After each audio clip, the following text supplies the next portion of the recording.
Hi guys, it's Dakota.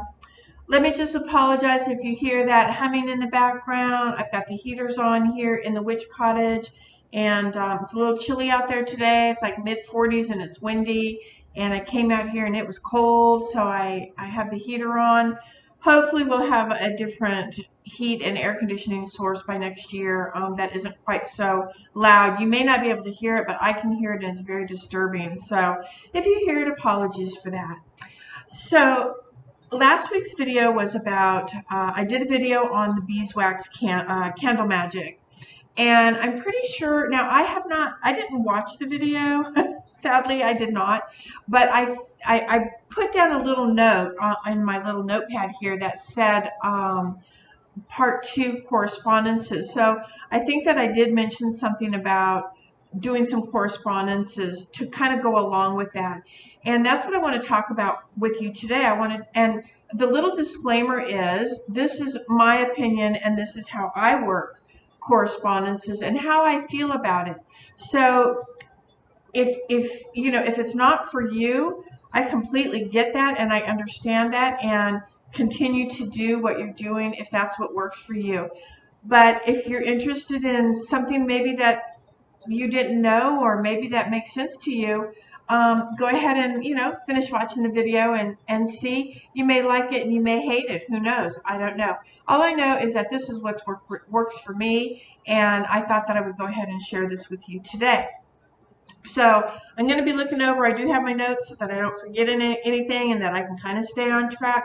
Kinda. Keyword, kind of. Okay, so the first thing that I wanted to mention is that, as you know, I mean, I walk the path every day. This is not something that I do. This is who I am. I think there's a difference for me. I'm not, it's just who I am. It's what I do because it's who I am, if that makes sense. So, and I'm talking about witchcraft, spell work, magical work, those types of things. And it's just part of who I am, and it's done on a daily basis. Not so much spell work and magical workings. I don't do that every day. I don't do spell work every day. I mean, if I don't have a need for something, if there isn't something that I'm trying to work on and I need some assistance, what am I doing spell work for? It doesn't make any sense. Spell work can be a lot of fun. Magical workings are so much fun sometimes, and sometimes they're not. It depends on what it is that you're doing. And for me, spell work is, or magical work, see how I interchange. It takes a lot of work and a lot of effort. I can't just sit here and go, oh, well, I mean, I can, but it isn't as effective for me as if I sit down and say, oh, I want to do a spell for this, and hocus pocus, I throw some stuff in and boom, I've got a spell.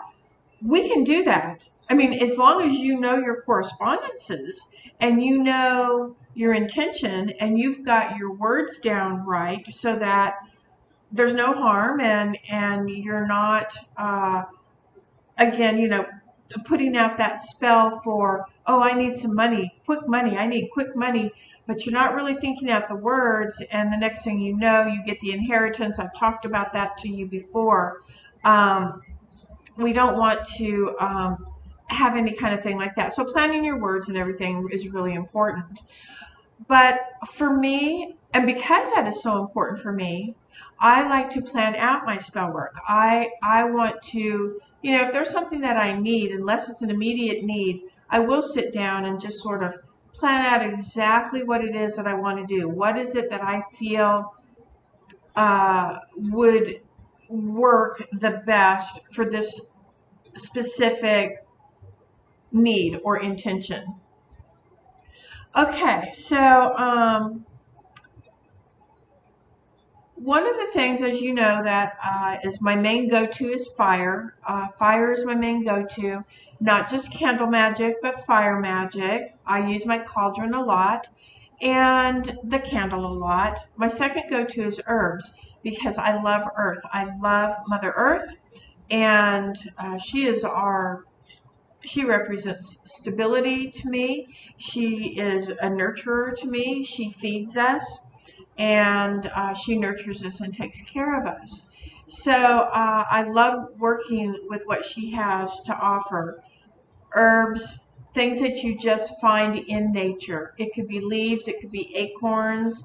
Um, you might find, well, you saw I did cicadas. I mean, the shell of a cicada. I use all of those things that Mother Earth has to offer.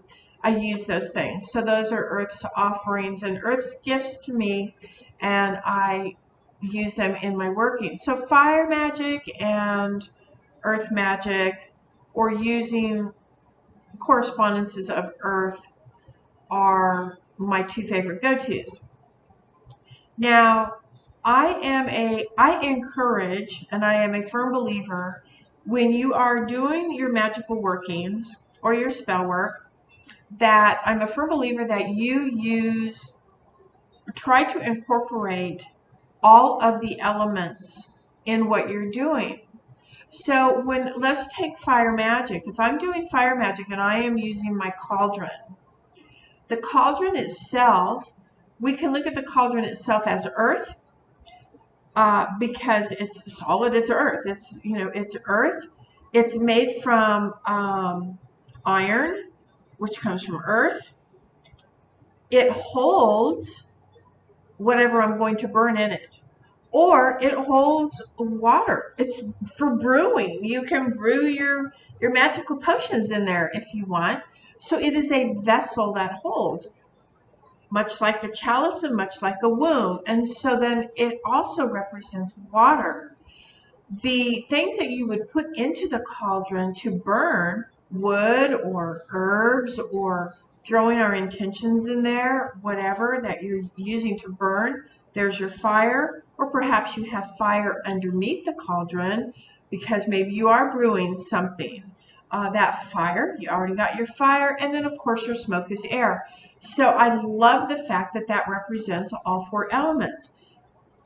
I love the fact that candle magic uses all four elements. Some people like to consider the candle itself, the wax, it's hard, as earth. If you don't, what about the herbs that you dress it with? That would be earth. Or you could have the herbs around the base of your candle to represent your earth element. And then, of course, you have your fire, right? You have your fire. You have the smoke that the fire presents. And then the dripping wax can also be considered a water element because it's liquid. So I like the fact that the candle has already all four elements in it. So those are the things that I like about, and my two sources for fire magic, of course, are candle magic and my cauldron magic. So, or using the cauldron and using the candle. All right, now, so as much as I like that, let me just put this out there. When we're doing, just because you want to use, correspondences are big, and I do teach that in my, I teach that in my class. I do teach using as many of the correspondences as you can. Now, I want to just put a little side note on here. That doesn't mean load your table up, load your altar up with everything you have in your house that is witchy, that if you are doing some kind of, say, a water magic spell or water magic ritual or something like that, that you have brought out every seashell you've ever purchased. You've got mermaids everywhere. You've got bottles of water everywhere. You've got river water, ocean water, storm water, moon water. You've got everything that has to do with water represented on your table, and you have no place to work your magic. Your altar is so full that there's literally no place to do your work. Now, if that is just your looking altar, or if that is, you know, if that's just your aesthetic altar, the altar that maybe you sit before it and just reflect on everything, or you do meditations there, or perhaps you do your devotions there, whatever, then that's absolutely awesome. But if you're actually going to be using that space to create some spell work, some magic work, there's no place to do your work. I mean, it just doesn't, it doesn't make sense to me. So, when I say I encourage using as many correspondence as you can, that isn't what I mean. The other thing that I don't mean is that say you're putting together an oil for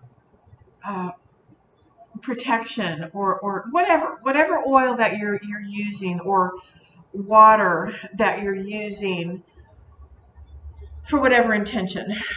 You know, it just doesn't mean that you go through all of your cupboards and anything that you have that corresponds with that intention that you throw in there. I mean, that doesn't really make it, it might make it more powerful, but I think it makes it more confusing.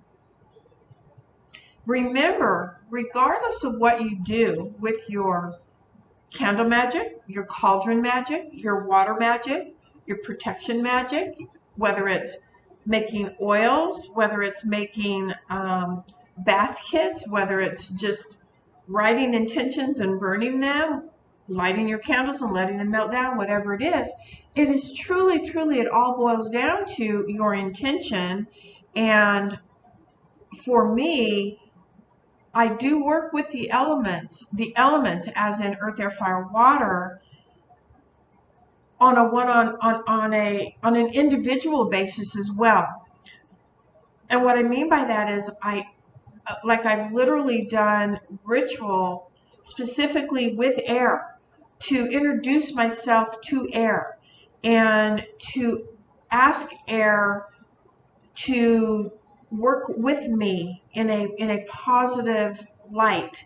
I want air to know me. I want air to understand where I'm coming from and what my intentions are, and my what my energy is all about.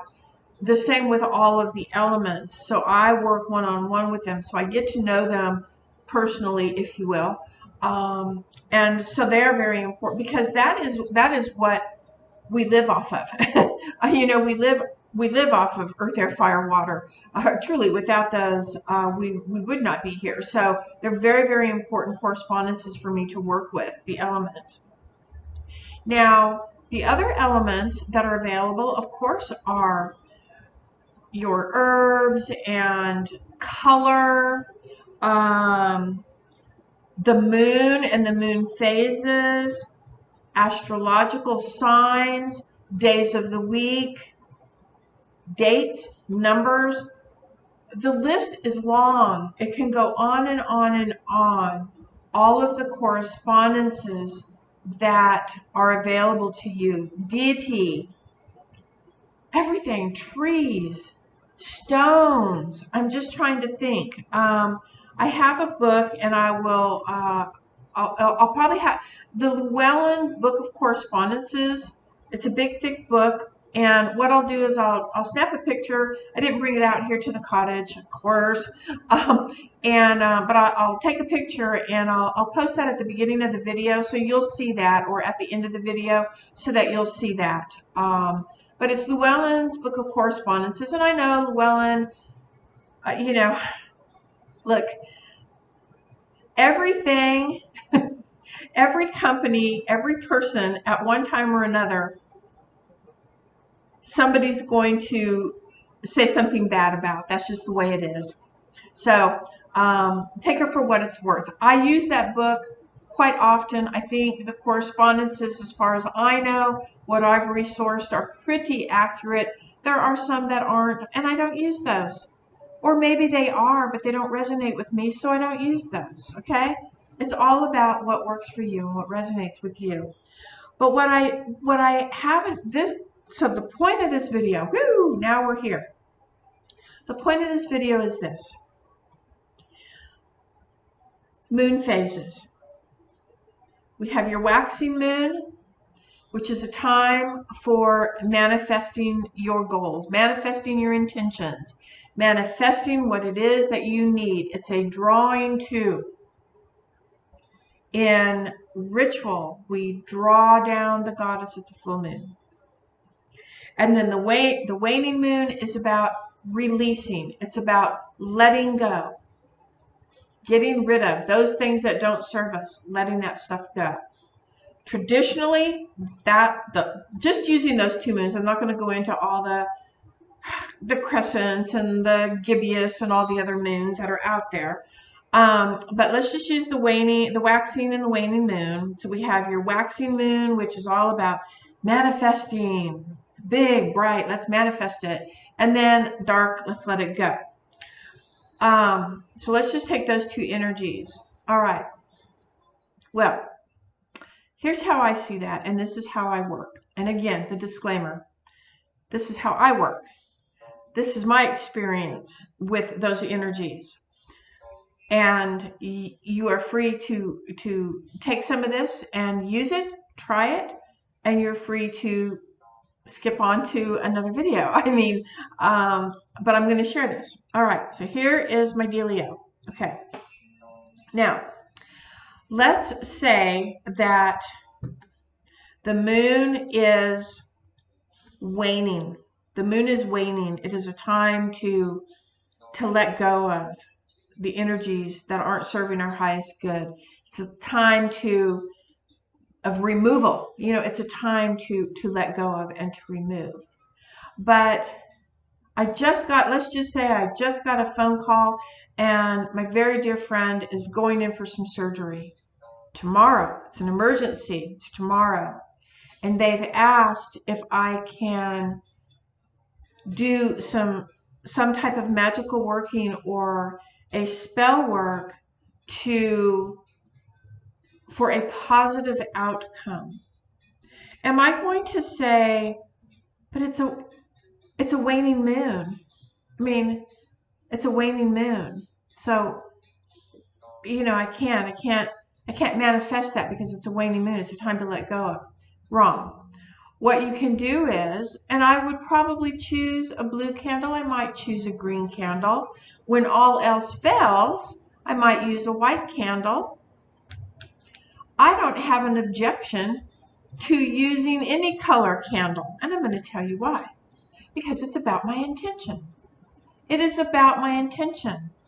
So I'm going to take the blue candle on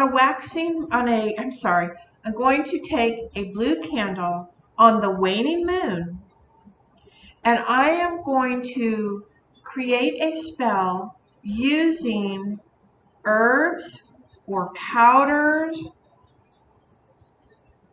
sigils, words, whatever I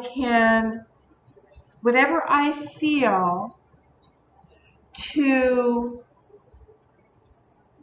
that will remove anything that is not going to serve the highest good of that surgery, so that all good, all positive will come to her and come to the doctors that are helping her or him. There's a way to do that. There is a way to do that. If I didn't have the blue candle for this healing and all I had is the white candle, but all the correspondences are telling me you need to, it should be blue. It should be blue. Well, you're right. It should be blue. But I don't have blue. All I have is white. This was spur of the moment. They need this healing. They need everything to go perfect tomorrow, but the moon is waning and Mercury is in retrograde. Okay? Mercury is in retrograde. This is a bad time. Other than me telling her, hey, wait to have your surgery, but look, can't do that, right? So all I have is a white candle. Fine. I have a white candle. Okay. The law says it has to be blue. I'm going to write on there blue. Maybe I'm going to find a blue pen or blue paint, and I'm going to write on there blue. Or I'm going to use the blue pen and I'm going to write just what I said to you, or I'm going to draw sigils of healing, and I'm going to draw sigils of releasing, you know, letting go of her nerves so that she knows that all things good are going to come of this. And I'm going to put that all into my candle. Don't have white. All I have is black. Same thing. Same thing. Same thing. Does color matter? Of course it matters. When you don't have the color, what do? Do you wait? Do you wait? No. Sometimes there's emergency magic. It has to be done right now. So we don't wait. What we do is we adjust our correspondences. We adjust our magical skills. We adjust our knowledge. We adjust our wisdom. We work with the energies of the moon that is available to us. We work with the planets that are doing whatever they're doing. The astrological sign is not in the right thing. Oh, you're not supposed to do that except on a Tuesday, and today is Thursday. I mean, what, I'm going to wait till next Tuesday? No, I'm not. There's a way we, as witches, those of you that are working magic, working spell work, what we do, what is it that we're doing? We are manipulating energy. That is what we are doing. And we are asking for guidance. We are. And in using the proper colors and in using the right herbs and doing everything exactly as the book tells you to do, well, that would be the perfect world. But it isn't always a perfect world. And timing is not always perfect. But I will be darned if I'm out of work and I get a phone call right now that says, hey, can you come in for an interview, your second interview tomorrow? We have good news for you. There is no way that I am going to say, oh, I'm sorry, I can't. It's a waning moon, and I really want to make sure that this is a positive outcome. So can we wait until the moon is waxing? Really? No, I'm not. I'm not. I'm going to try to get that green candle, and I'm going to say, I'm going on this interview. I'm going to write my intentions out. I have a second interview. It looks very positive. I want this job. If I have a green, then maybe I will dress it accordingly for drawing. And I'm going to ask that waning moon. I'm going to work with the waning moon, the energy of the waning moon, what I've written, what herbs I've used, what oils I've used, how I've written my words, so that the outcome is exactly that I have tried to manifest, that I have put together to manifest. So, and if it's and maybe for that, it's a waning moon. So maybe instead of saying, okay, well, I'm going to try to take this black candle and turn it around and make it positive so that I do get offered the job tomorrow. Maybe I'm going to use the black candle, and I'm going to use the waning moon, and I'm going to write on there, please remove any obstacle that stands in my way of me getting that job tomorrow. It's that simple. So I understand the correspondences, and I use them whenever I can. However, that doesn't mean that we have to wait. I'm not going to wait. I'm going to wait when I can, but when I can't, I'm not going to. So it's that simple. Now, here's another thing that I do that can kind of,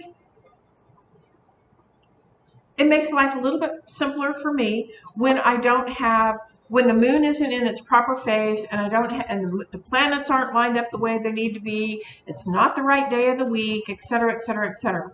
So this is what I will do. Let's just say it's a full moon tonight. I really don't have anything that I need to do personally. I mean, life is wonderful. I don't have anything going on. I do not have a need for anything except to give gratitude to, the moon and, Mother Moon and Mother Earth and all of. But I don't have anything magical that I want to do. I'm just going to sit and give gratitude. But gosh, I feel really witchy. Okay, let's get your witch on. I'm out of work and I've been looking for a job. So what I'm going to do is I'm going to go ahead and I'm going to get some green candles, which I have. And I'm going to pull out some prosperity herbs, which I have, or some draw to herbs that I have. I'm going to bring out my prosperity oil and my draw to oil, whatever I have. On this full moon, I am going to make candles that are for drawing to. And I will write one word or I will draw one sigil on that candle, and I will dress that candle according to that particular intention. Only I'm not putting the intention in. I'm not saying job I want, da da da da da da da. I'm not doing that. I'm just dressing the candle according to what might come up in the future where I would need a prosperity candle or a healing candle. This is always a good one because you never know when someone is going to need a healing. And so I might take the healing candle and I might dress it with my healing oils and I might make 3, maybe 5 candles. And I'll just dress them with different herbs, and I will draw that healing sigil on there. I might write healing. I might write whatever, but I'm not going to write the whole intention. I'm not going to write that out because there is no intention. There's nothing going on. What I'm doing is I'm prepping the candle for future use so that next month, when it is a waning moon and I get the phone call in the evening from my friend that says, I have emergency surgery tomorrow. Can you please do some spell work to bring about good health for me, or whatever they want? Sure can, because it's already been done. I used the energy of the full moon, of that waxing moon, of that drawing energy, and I brought that into the candle. And maybe I will set my candle on a windowsill. Don't put them outside because they get wet and you never know. I just put them on the windowsill where the moonlight can get to it. Charge it by the moon. Charge it by the full moon. Now they're charged. I put them all in separate little bags with a little label, with a little label on the outside of the bag that says drawing, health, whatever I put. I might put the herbs that I've used because you never know, you may not want to use those particular herbs for that particular healing. I'll write the herbs that I've used, but there's no intention. And now that candle is ready to go. So now I can go in and I've got 5 candles and I can look at what herbs I've used and what it is that she's going into the surgery for.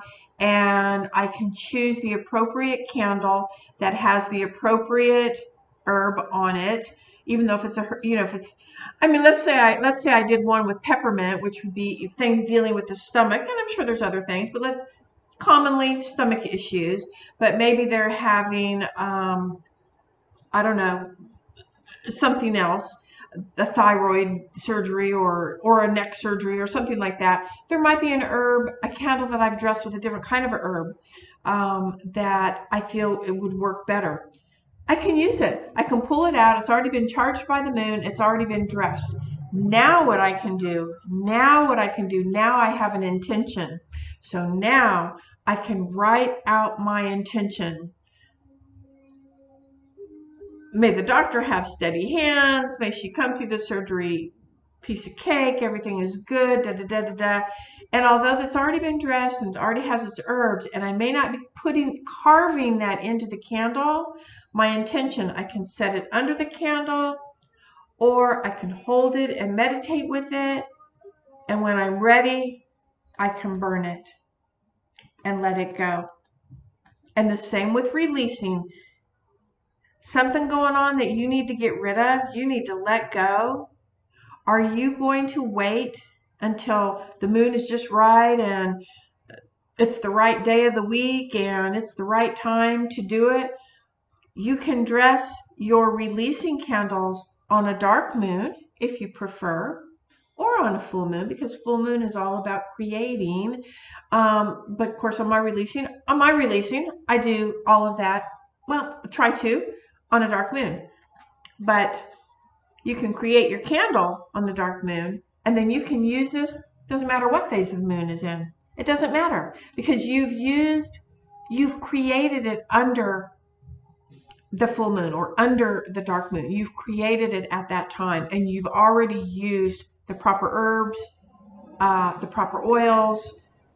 You've already put a sigil, or you've put just a one word as to what it was for: releasing, letting go of. And then write your intention, same thing. Put it under the candle, hold it for a minute if you want to, think about it, see it being removed, light it, let it go on any moon phase where it truly, that's how I do. So that becomes very helpful to me. It is very helpful to me because, like I said, we never know on a day-to-day basis when something is going to happen and you need it right now. And I call it emergency magic because that's basically what it is. It's happened to me before, to where someone has come to me and said, "Oh my God, this happened. Can you?" And I'm like, first thing I do, you flip over and you see where the moon is, and you're like, "Oh, well, yeah, I can't do that." That's not true. That is not true. If you truly know what you are doing, and you have worked with herbs, and you have worked with colors, you have worked with deity, you work with stones, you work with the correspondences, you work with the elements, then you can create your magic whenever you need to, and whether you have a candle already prepped or not. You can prep it right then and there because it's an emergency. But what you can do so that you're always prepared is prepare them when the moon phase is right, and then you get to do magic, and that's fun. We get to work our magic, and that's fun. Put your energy into it on that full moon or on that dark moon or whatever phase you think you might need at one point in your life, or someone might need at some point.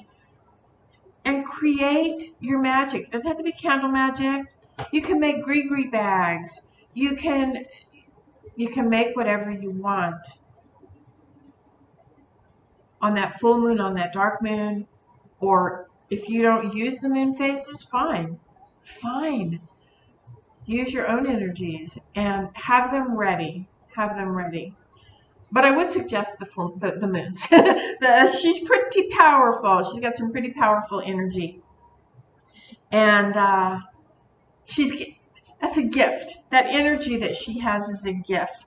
And I'm not going to waste it. So even if I personally don't have anything going on at all, but I'm going to do just a little, candle or what divination or whatever it is that I'm doing, I might create a little something for a day when I might need it, and it just so happens that the moon is not in the phase where I would like it to be. So that's what I have for you today under correspondences. Again, take it for what it's worth. If you like it, fine, use it, try it. If you don't, if it doesn't make sense to you, fine, don't try it. And leave me a comment. Let me know if you liked the video. Let me know if it was useful, if it wasn't useful, or what you do in a situation like that. So, all right. So that's it. I hope you enjoyed it, and we'll see you next time. Bye, guys.